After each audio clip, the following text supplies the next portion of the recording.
শান্তিনিকেতন নামটা শুনলেই চোখের সামনে ভেসে ওঠেন কবিগুরু রবীন্দ্রনাথ ঠাকুর, যেখানে আকাশে বাতাসে মিশে রয়েছে কবিগুরুর স্মৃতি। আর রয়েছে বিখ্যাত সতীপীঠ কঙ্কালীতলা মন্দির, রয়েছে সেই ছোট নদীটি, রয়েছে সোনাঝুরি হাট, রয়েছে লাল মাটির গন্ধে মিশে থাকা বাউল গানের সুর ও আরও নানান দ্রষ্টব্য। আজকের ভিডিওতে আমি আপনাদের সামনে তুলে ধরব আমাদের শান্তিনিকেতন ভ্রমণের গল্প, আর সাথে থাকবে এক রাত দুদিনের একটি সম্পূর্ণ ভ্রমণ গাইড। আমি অভিময়, আজকে আপনাদের নিয়ে যাব কবিগুরুর স্মৃতি বিজড়িত শান্তিনিকেতন। সঙ্গে থাকবেন।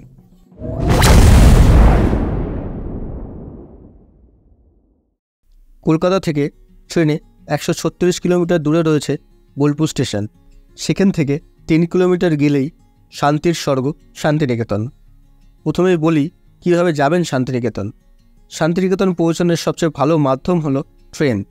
হাওড়া ও শিয়ালদা থেকে সারাদিন আছে অনেক ট্রেন। ট্রেনের সময় অনুযায়ী সময় লাগে 2 থেকে 4 ঘন্টা।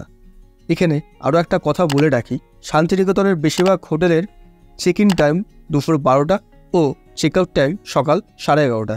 সেক্ষেত্রে যে সকল ট্রেন বোলপুরে সকাল 11টা থেকে দুপুর 12টা নাগাদ পৌঁছায়, সেই সকল ট্রেনেই আসা ভালো। এবার একান্তই যদি হোটেলের চেক ইন টাইমের আগে পৌঁছে যান, সেক্ষেত্রে বোলপুর স্টেশনের পাশেই গীতাঞ্জলি মিউজিয়াম দেখে সময় কাটিয়ে তারপর হোটেলের দিকে রওনা হতে পারেন। হাওড়া ও শিয়ালদা থেকে বেশ কিছু ট্রেনের সময়সূচি আমি ডেসক্রিপশন বক্সে দিয়ে দিলাম, প্রয়োজন মতন দেখে নিতে পারেন। এছাড়া আপনি যদি গাড়িতে যেতে চান, তবে খুব সহজেই সড়ক পথে পৌঁছে যেতে পারবেন বোলপুর। কলকাতা থেকে বোলপুরের সড়ক পথের দূরত্ব প্রায় 172 কিলোমিটার মতো। সময় লাগে কম বেশি 5 ঘন্টা। শান্তিনিকেতন কখন যাবেন? আপনারা বছরের যে কোনো সময় যেতে পারেন শান্তিনিকেতন। যদিও বা পর্যটক মহলে শান্তিনিকেতন যাওয়ার প্রধান আকর্ষণ হলো পৌষ মেলা, বসন্ত উৎসব ও সপ্তাহ শেষের সোনাঝুরি হাট। এই সবের টানে বারবার শান্তিনিকেতন যাওয়া যায়। এবারে আসি শান্তিনিকেতনে এসে কোথায় থাকবেন। শান্তিনিকেতনে থাকবার জন্য আপনার নিজের পছন্দ ও বাজেটের মধ্যে হোটেল, রিসর্ট বা হোমস্টে পেয়ে যাবেন। এখানে প্রচুর হোটেল, হোমস্টে বা রিসর্ট তৈরি হয়েছে। এখানে বলে রাখি, সপ্তাহের প্রতিদিন কিন্তু এখানে রুমের ভাড়া সমান থাকে না। সোমবার থেকে বৃহস্পতিবার ভাড়া একরকম থাকে, তবে শুক্র, শনি, রবি এই 3 দিন রুমের ভাড়া বাকি দিনের তুলনায় অনেকটাই বেশি থাকে। আর বসন্ত উৎসব ও পৌষ মেলার সময় রুমের ভাড়া কিন্তু প্রচুর বেড়ে যায়। এবার প্রধান বিষয়টা বলি, কিভাবে ঘুরবেন শান্তিনিকেতনের বিভিন্ন জায়গা, কি কি দেখবেন, কোথায় ভালো মানের বাঙালি খাবার খাবেন। প্রথম দিন আমরা বোলপুর স্টেশনে পৌঁছে দেখে নিয়েছিলাম বোলপুর স্টেশনের বিপরীত দিকে থাকা গীতাঞ্জলি রেল মিউজিয়াম। মিউজিয়ামটি খোলা থাকে সকাল 7টা থেকে দুপুর 1টা ও দুপুর 2:30 থেকে বিকেল 5টা। বুধবার সম্পূর্ণরূপে বন্ধ থাকে। 2010 সালে কবিগুরুর 150তম জন্মদিনের শ্রদ্ধা জানিয়ে এই মিউজিয়ামটির ভিত্তি স্থাপন করা হয়। মিউজিয়ামে প্রবেশের কোনো প্রবেশমূল্য লাগে না। এই মিউজিয়ামের অন্দরে রয়েছে নানান ইতিহাস। এই মিউজিয়ামের অন্যতম আকর্ষণ হলো এই সেলুল কারটি। এই সেলুল কার করেই 1941 সালে 31শে জুলাই শেষবারের জন্য কবি বোলপুর থেকে কলকাতার উদ্দেশ্যে রওনা দিয়েছিলেন শান্তিনিকেতনে, আর তার ফেরা হয়নি। রেল মিউজিয়ামটি দেখে আমরা একটি টোটো বুকিং করে নিয়েছিলাম 2 দিনের জন্য। আমাকে স্টেশন থেকে নিয়ে যাবে, কাল স্টেশনে পৌঁছে দেবে ও পুরো শান্তিনিকেতন ভ্রমণের জন্য ভাড়া করে নিয়েছিলাম। পুরো 2 দিনের জন্য আমার টোটো ভাড়া পড়েছিল প্রায় 1800 টাকা। আবারও বলি, পৌষ মেলা ও বসন্ত উৎসবে এলে এই ভাড়া কিন্তু বেশি লাগবে। আমি আমাদের টোটো চালকের নাম্বার ডিসক্রিপশন বক্সে দিয়ে দেবো। আমরা টোটো বুকিং করে চলে গেছিলাম আমাদের হোটেলের উদ্দেশ্যে। আমাদের হোটেল বুকিং করা ছিল বিশ্বভারতী ক্যাম্পাসের কাছেই। আমাদের হোটেলের নাম ছিল বিচিত্রা হোমস্টে। খুব সুন্দর একটা হোমস্টে। গেট দিয়ে ঢুকেই পড়বে একটা সুন্দর ফোয়ারা। রুম টুরটা করিয়ে দিই। এটা আমার রুম।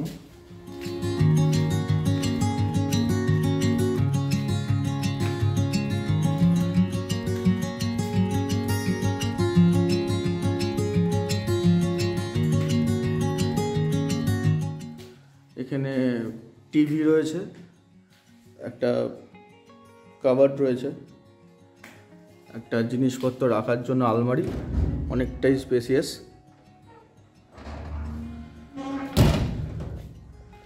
এখানে বসার জন্য একটা দুটো চেয়ার এবং টেবিল রয়েছে। আমার টুপিটা এখন এখানে রয়েছে। এখানে হাত ধোয়ার বেসিন, গুড নাইট। এটা হচ্ছে বাথরুম, গিজার আছে, শাওয়ার, কোমোড, এদিকে দুটো কল,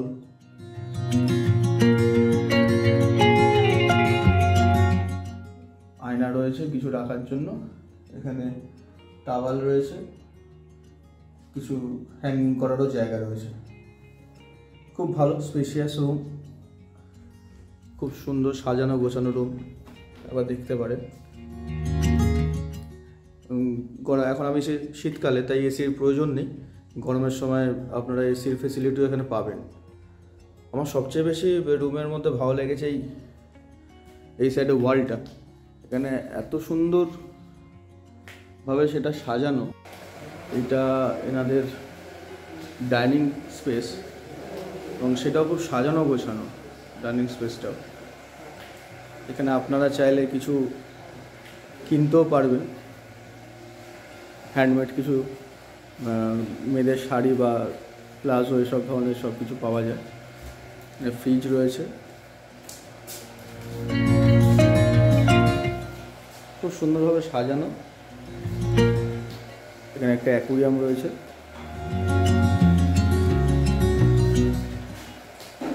এখানে থাকলে একটা হোমলি ফিলিং রয়েছে। আর এটা ডাইনিং স্পেস, সেখান থেকে সামনের দিকে গেলেই একটা বড় গার্ডেনিং এরিয়া, আপনারা বসতেই পারেন। অনেকটা বড় স্পেসিয়াস, আমি সেটা দেখাচ্ছি ভালো মতো আরও।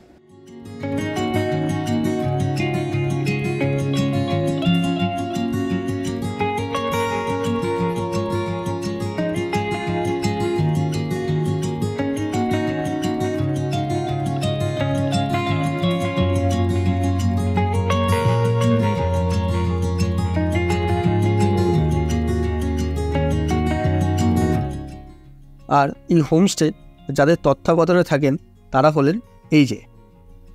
হোটেলে ঢুকে ফ্রেশ হতে হতে প্রায় দুপুর হয়ে যাওয়ায় আমরা লাঞ্চটা হোটেলেই সেরে নিয়েছিলাম। লাঞ্চ করে আমরা প্রথমেই চলে গেছিলাম সৃজনী শিল্পগ্রাম। এই সৃজনী শিল্পগ্রামে ভারতবর্ষের 9টি রাজ্যের সংস্কৃতিকে তুলে ধরা হয়েছে। এখানে প্রবেশ মূল্য বড়দের 20 টাকা ও ছোটদের 10 টাকা। খোলা থাকে প্রতিদিন সকাল 9:30 থেকে বিকেল 5টা পর্যন্ত। তবে 4:30টার পর আর টিকিট বিক্রি হয় না। 26 বিঘে জমির উপর তৈরি এই সৃজনী শিল্পগ্রাম।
ভারতবর্ষের 9টি রাজ্যের শিল্প, সংস্কৃতি ও জীবনধারাকে খুব সুন্দরভাবে তুলে ধরা হয়েছে।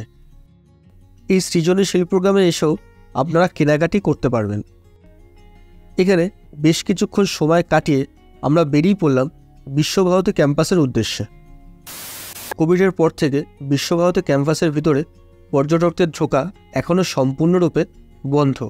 তাই যা কিছু যেটুকু দেখা যায় তা বাইরে থেকেই দেখতে হবে। তবে বিশ্বভারতী মিউজিয়াম খোলা রয়েছে সাধারণ পর্যটকদের জন্য। মিউজিয়ামের প্রবেশ মূল্য 70 টাকা জনপ্রতি। 5 বছরের নিচে বাচ্চাদের কোনো প্রবেশ মূল্য লাগে না, তবে ছাত্রদের জন্য মাত্র 10 টাকা লাগবে। মিউজিয়ামের ফটোগ্রাফি করা যায় না, তাই আপনাদের এখানে এসেই দেখতে হবে।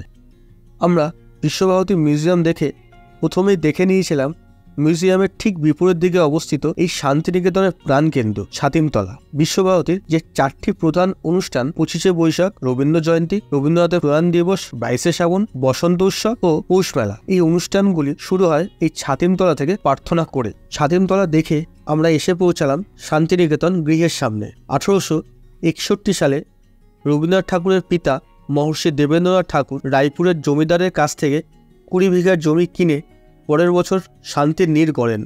নাম রাখেন শান্তিনিকেতন। কালে কালে এই বাড়ির থেকে জায়গারও নাম হয় শান্তিনিকেতন। এই শান্তিনিকেতন গৃহের পাশেই রয়েছে ইতালিয়ান টালি ও বেলজিয়াম কাচের তৈরি উপাসনা গৃহ। এখানে প্রতিদিন প্রার্থনা করা হয়, তবে বুধবার বিশেষ প্রার্থনা হয়। জাতি, ধর্ম, বর্ণ নির্বিশেষে এখানে সকলেই প্রার্থনা করতে পারেন।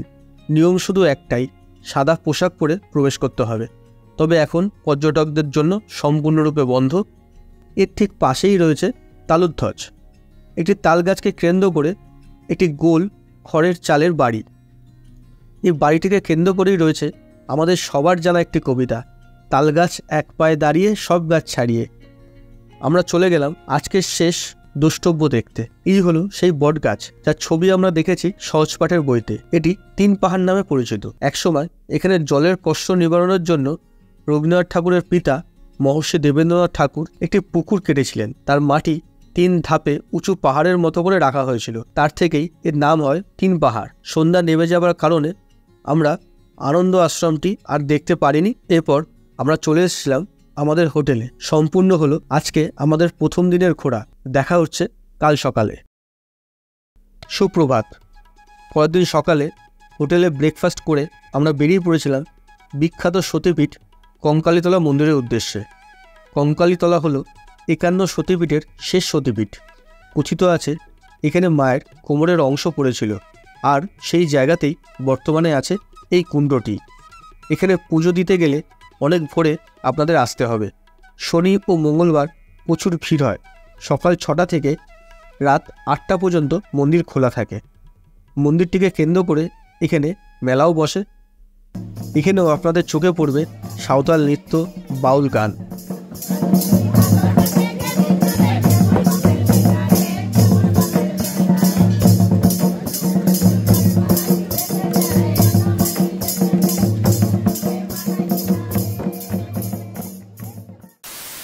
মায়ের মন্দির প্রাঙ্গণে বেশ কিছুক্ষণ সময় কাটিয়ে দেখে নিয়েছিলাম সেই কোপাই নদীটি। কবিগুরু এই নদীটিকে কেন্দ্র করেই লিখেছিলেন ছোট নদী কবিতাটি।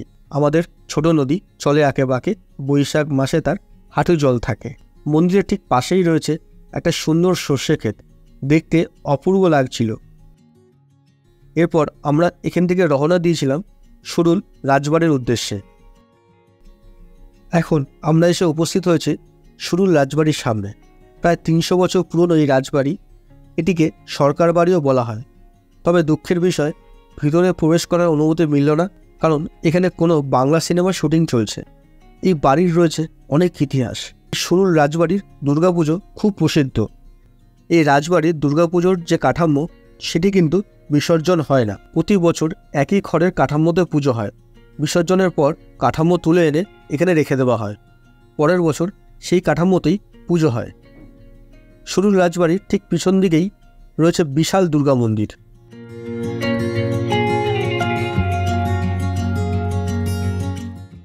এখানে পাশাপাশি দুটো রেক দেউল রয়েছে।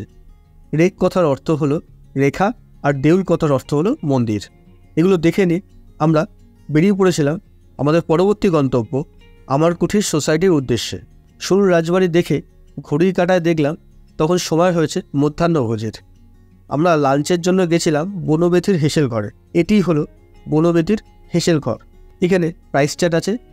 এখানে সবচেয়ে ভালো ব্যাপার হলো এখানে খাবার পরিবেশন করা হয় সম্পূর্ণ কাঁসার পাত্রে। এখানে খাবারের মান ও পরিবেশ দুটোই কিন্তু বেশ দারুণ ছিল।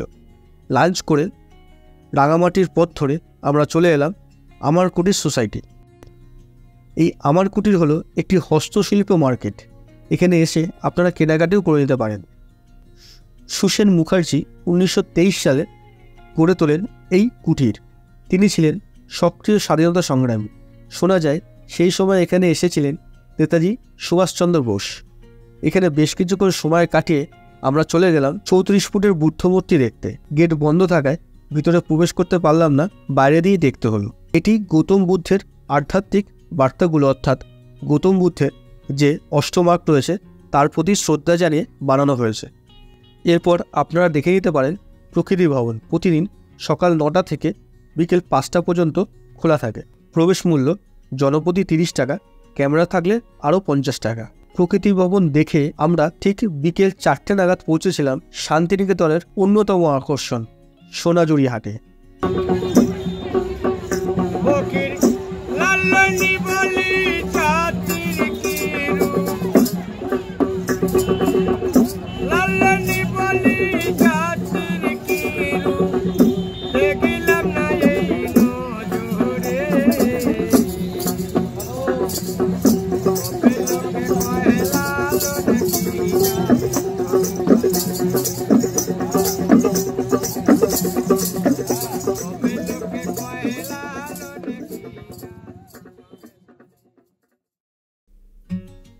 এখানে স্থানীয় মানুষরা নিজের হাতে সবকিছু তৈরি করেন। এই হাট হস্তশিল্প হাট, অনেক বড় এই হাট এখন সপ্তাহে প্রতিদিন বসছে। এর দোল পর্যন্ত প্রতিদিন বসবে। তারপর কিন্তু শনিবার আর রবিবার এলেই আপনারা হাটে ঘুরতে পারবেন এবং কেনাকাটি করতে পারবেন।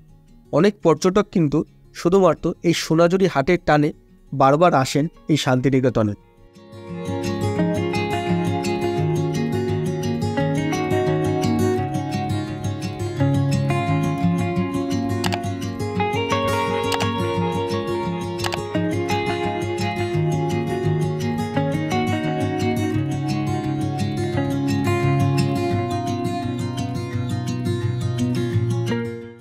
শেষবেলার হাট বেশ জমে উঠেছে। এই হাটে কী না পাওয়া যায়। আর এই হাটের উপরি পাওনা হলো সাঁওতাল নৃত্য ও বাউল গান, যা দেখে শুনে আপনার মন ভরে যাবে।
অপূর্ব অভিজ্ঞতার সাক্ষী থাকলাম। সোনাঝুরি হাট ঘুরে শালবনি দেখে আমরা রওনা দিয়েছিলাম বোলপুর স্টেশনের উদ্দেশ্যে। শান্তিনিকেতনের মন ভরা স্মৃতি নিয়ে ফিরে যাওয়ার পালা বাড়ির উদ্দেশ্যে।